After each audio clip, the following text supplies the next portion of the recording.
బాబు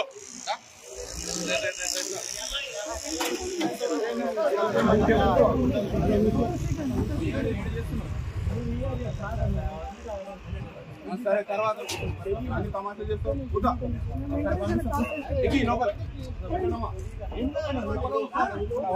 వదిలేస్తారు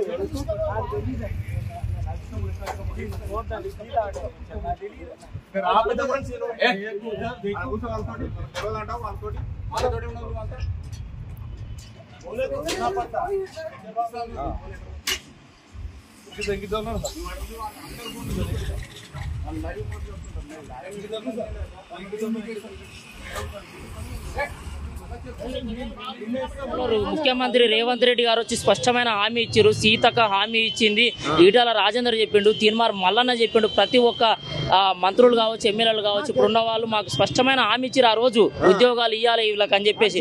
కానీ ఈ రోజు ఆ జీవో ఇచ్చినప్పుడు ఈ పొంగులేటి శ్రీనివాసరెడ్డి బీఆర్ఎస్లోనే ఉన్నాడు. ఇప్పుడు కాంగ్రెస్కి వచ్చిండు, ఆయన హయాంలోనే జీవో వచ్చింది. ఇప్పుడు ఆయన హయాంలోనే మాకు ఈ జీవో ఇంప్లిమెంట్ కావాలి.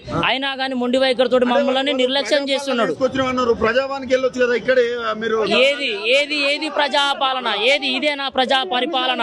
కొట్లాడి తెచ్చుకున్న తెలంగాణలో 80 రోజులు సమ్మె చేసి కొట్లాడి తెచ్చుకున్న జీవో, ఆ జీవో ఇంప్లిమెంట్ అవ్వడానికి మళ్ళా మేము కొట్లాడాల్సి వస్తుంది. ఆల్రెడీ 70% ఇంప్లిమెంట్ అయిన జీవో ఇది. మిగిలిపోయిన 3700 మందికి ఉద్యోగాలు రావాలి. ఈ ఉద్యోగాల కోసం మేము ఇంకా కొట్లాడాల్సి వస్తుంది. ఈ కొట్లాటలో భాగంగా 2 సంవత్సరాల నుంచి నిరీక్షించినా కానీ స్పందిస్తలేడు. 100% వచ్చు, కానీ మేము 100% వచ్చు. మా ఉదాహరణ మీరు చెప్పిన దానికి ఒకటే చెప్తున్నా. మా విఆర్ఏ అన్నాడు, గత విఆర్ఏ పవర్ మీకు కాంగ్రెస్ అధికారంలోకి వస్తే మీ వారసులకు ఉద్యోగాలు రావడం లేట్ అవుతుంది అన్నాడు. మాకు ఉద్యోగాలు వచ్చినా రాకున్నా కానీ కాంగ్రెస్ పరిపాలన గెలిపించుకోవాలని నేను చెప్పిన, కానీ మా ఓడు చెప్పింది ఈ రోజు అక్షర సత్యం అవుతుంది. కానీ ఈ రోజు ఇదే పొంగులేటి శ్రీనివాసరెడ్డి ఇంటికి పోయి మేము ధర్నా చేయడానికైనా 4,000 మంది సిద్ధంగా ఉన్నాం. ఏది ప్రజా పరిపాలన? ఏది?